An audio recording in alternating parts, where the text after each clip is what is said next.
सीमांत क्षेत्र खटीमा में एक निजी स्कूल की बस के ड्राइवर और कंडक्टर को करंट का तार हटाना भारी पड़ गया। हादसे में करंट लगने से 3 लोग बुरी तरह से झुलस गए हैं, जिन्हें गंभीर हालत में निजी अस्पताल में भर्ती कराया गया है। घटना उस वक्त हुई जब स्कूल बस को खड़ा करने के लिए जगह न मिलने पर चालक ने बस को हाई टेंशन 33,000 केवी लाइन के नीचे किनारे लगा दिया। लटकी हुई तार को बंदरों के कारण हिलता देख चालक ने हटाने की कोशिश की, लेकिन तार में करंट दौड़ रहा था, जिससे चालक, कंडक्टर समेत 3 लोग चपेट में आ गए।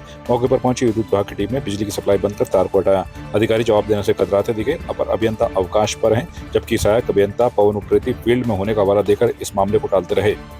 वो बस में तार फंसती थी और हमने सोचा कि चलो हटा देते हैं। हटाने लगे तो वो दूसरी तार में जाके टच हो गई। उससे पहले कभी नहीं आता था करंट? नहीं, आ नहीं रहा था करंट। किसमें कौन सी बस में कंडक्टर हो तुम? ये शराफ की 1798 गाड़ी का नंबर। मसूरी सनातन धर्म इंटर कॉलेज में जिला विधिक सेवा प्राधिकरण ने विधिक जागरूकता शिविर का आयोजन किया।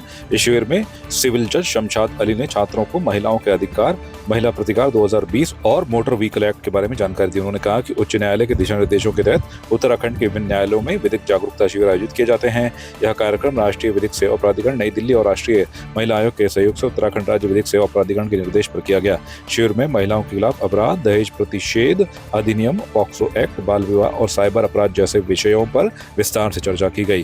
विद्यार्थियों को नालसा, साइबर क्राइम और अन्य कानूनी सहायता योजनाओं के बारे में जानकारी दी गई। हमारे यहाँ हर महीने एक प्लान ऑफ एक्शन तैयार होता है, जो ऑनरेबल हाई कोर्ट से डिस्ट्रिक्ट लीगल सर्विस अथॉरिटी को जाता है और डिस्ट्रिक्ट लीगल सर्विस अथॉरिटी के द्वारा वो प्लान ऑफ एक्शन हमको दिया जाता है। उसके अनुक्रम में हम लोग अपने कार्यक्रम फिक्स करते हैं। जैसा कि आज मसूरी सनातन गर्ल्स इंटर कॉलेज में हमने एक कैंप रखा, जिसमें यहाँ पर उपस्थित लोगों को महिला प्रतिकर स्कीम 2020 से अवगत कराया।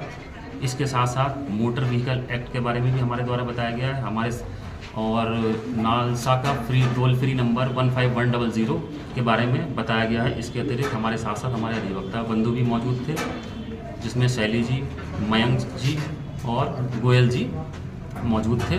इनके द्वारा भी अपने अपने विचार रखे गए। का मुख्य उद्देश्य होता है आम जनमानस तक जो विधि के संबंध में जो परिवर्तन हुए हैं, जो जानकारी विधि की है, वो लोगों तक मुहैया पहुंचाना, जिससे लोगों को विधि की जानकारी हो सके और लोग DLSA, TLSA और NLSA द्वारा चलाई गई स्कीमों का अधिक से अधिक फायदा ले सकें। कश्मीर के पहलगाम में हुए आतंकी हमले के बाद मारे गए 27 लोगों के प्रति संवेदना व्यक्त करने के लिए मसूरी में मुस्लिम समुदाय के लोग मस्जिदों पर इकट्ठा हुए। उन्होंने काली पट्टी बांधकर नमाज अदा की और 2 मिनट का मौन रखा।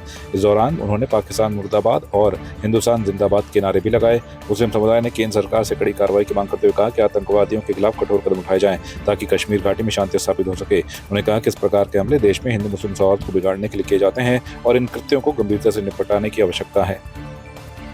जो पहलगाम में कश्मीर में हमला हुआ, आतंकवादी हमला हुआ है, इससे पूरे देश को जो है दुख पहुंचा है और दहशतगर्द ये ना समझे कि हिंदुस्तान जो है इनसे डर जाएगा। इसका मुंह तोड़ जवाब जो है गवर्नमेंट को देना चाहिए और हमें जो है इसका बहुत बेहद अफसोस है और हम सब जो है इसकी जो है बहुत खुले तौर से तहे दिल से मजम्मत करते हैं और बीजेपी गवर्नमेंट से ये दरख्वास्त करते हैं कि इन आतंकवादियों के खिलाफ सख्त से सख्त कार्रवाई की जाए, इन्हें मुंह तोड़ जवाब दिया जाए। और एक बात और कहनी चाहूँगा कि ना ले ये सब्र का इम्तहान हमारा, ना ले ये सब्र का इम्तिहान हमारा। जितना बड़ा उनका मुल्क है उतना बड़ा तो यूपी है हमारा।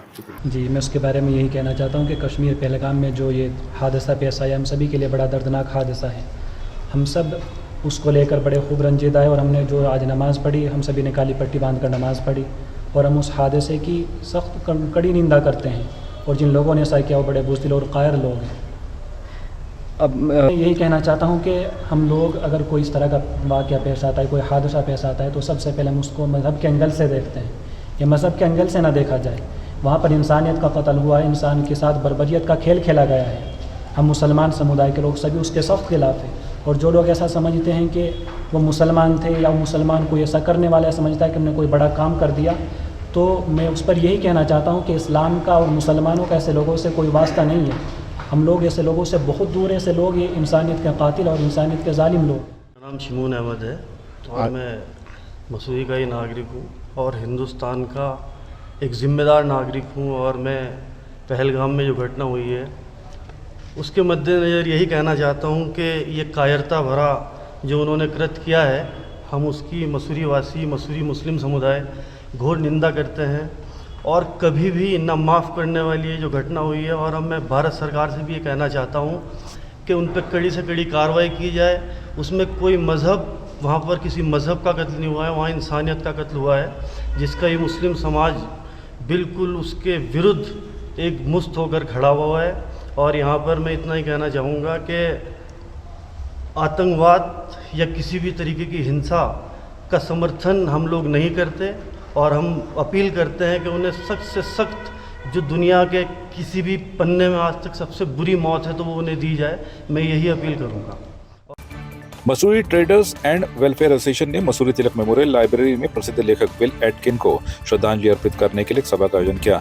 इस अवसर पर मशहूर लेखक गणेश शैली, इतिहासकार गोपाल भारद्वाज, अधिवक्ता मनोज शैली सहित कई गणमान्य व्यक्ति उपस्थित थे। Mussoorie traders and welfare association के अध्यक्ष रजत अग्रवाल ने बिल एटकिन की सादगी और मसूरी के प्रति उनके प्रेम की सराहना की।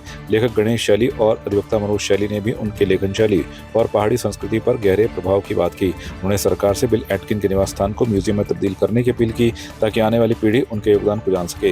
इतिहासकार गोपाल भारद्वाज ने कहा कि बिल एटकिन की तरह के व्यक्तित्व तो बहुत कम होते हैं और उनकी याद में मसूरी में म्यूजियम की स्थापना होनी चाहिए। बिल साहब को I saw him before he left for Dehradun. They took him down. I saw him in the hospital. And मेरा यही है कि बिल साहब का जो लेगेसी है वो उनकी किताबें हैं, और किताबें वही नहीं जो 20-25 उन्हें लिखी हैं। किताबें वो हैं जो उनने संग्रह की हैं। वो जो है all these books should be preserved in that property as a Bill Aiken Memorial Trust. उसको जो पोर्शन है जहाँ वो रहते थे, जहाँ वो बुक्स हैं, और वो बुक्स तो मैंने कभी एक्सेस ही नहीं कर पाते थे, फाटक पे ताला लगा रहता था। और जैसे उनकी डेथ हुई इनऑर्डिनेट हेस्ट में, हाँ इनऑर्डिनेट जो काम लीगल नाइसिटी से होता है, ऐसे लगा जैसे कि बिल्कुल सपम सपा। That is what I found in bad taste, and my humble plea is that it is time that this town honored its author by ये लेकर जो प्रॉपर्टी है उसका जो पार्ट जिसमें बिल साहब रहते थे और उसका वो पार्ट जहाँ उनकी बुक्स हैं, they should be open as a memorial to Bill Aiken Trust. Bill साहब की प्रॉपर्टी है, उनका पर्सनल बिलोंगिंग्स हैं, उनको रिस्टोर करना चाहिए और उनको किसी संग्रहालय में रखना चाहिए। उनकी कृतियां हैं, उनका बहुत सारी चीज़ें वहाँ पे हैं और वो ख़राब ना हो, तुरंत सरकार को उनको अपने कब्जे में ले। सार्वजनिक एक वहाँ पे पुस्तकालय बनना था और वो बंद पड़ा है सब कुछ। अभी उसको सार्वजनिक के लिए खोला जाना चाहिए और माउंटेनिंग स्टडीज़ के लिए जो कि राजमाता पृथ्वी वीर कौर जी का जो सपना था उसको पूरा सरकार को करना चाहिए। दशक में उत्तराखंड आ गए और 1970 में मसूरी आ गए। उनके इतने लंबे जीवन काल का समय जो उन्होंने मसूरी में बिताया, उससे हमें बहुत प्रेरणा लेने की आवश्यकता है। बिल एटकिन साहब एक राइटर थे, ट्रैवलर थे। उन्होंने कई किताबें नंदा देवी पे लिखी, उन्होंने कई किताबें रेल यात्रा पे, रेल के इंजन में किस प्रकार से धुएं से गाड़ियाँ चलती उस पर लिखी। जगह जगह जाकर घूम घूम कर युवाओं को प्रेरणा दी, हिंदू धर्म को अपनाया। हिंदू धर्म से प्रेरित होकर उन्होंने ना सिर्फ नंदा देवी पे अपनी रचनाएं लिखी, बल्कि अपने मरने के बाद भी उन्होंने कहा कि मेरी जो आखिरी अस्थियां हैं वो गंगा जी में बहाई जाएं, मेरा हिंदू धर्म के हिसाब से मेरा अंतिम संस्कार हो।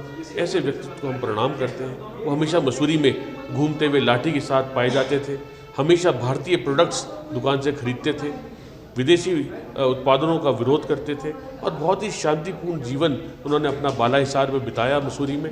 और आज इसी याद को संजोते हुए हमने एक श्रद्धांजलि सभा का आयोजन किया था। हमने एक और निवेदन किया है राज्य सरकार से, केंद्र सरकार से, कि उनके भवन का कम से कम एक कक्ष संग्रहालय की तरह, म्यूजियम की तरह बनाया जाए, जिसको हेरिटेज बिल्डिंग का रूप दिया जाए, हेरिटेज का नाम दिया जाए, जिसमें आने वाली पीढ़ी, आने वाले युवा मसूरी के नागरिक और पर्यटक जान सके कि उन्होंने मसूरी में रहकर किस प्रकार से शांत वातावरण में, शांत वादियों में किस प्रकार से उन्होंने भारतीय संस्कृति के बारे में लिखा, किस प्रकार से एक स्कॉटिश आदमी ने भारतीय संस्कृति को अपनाया।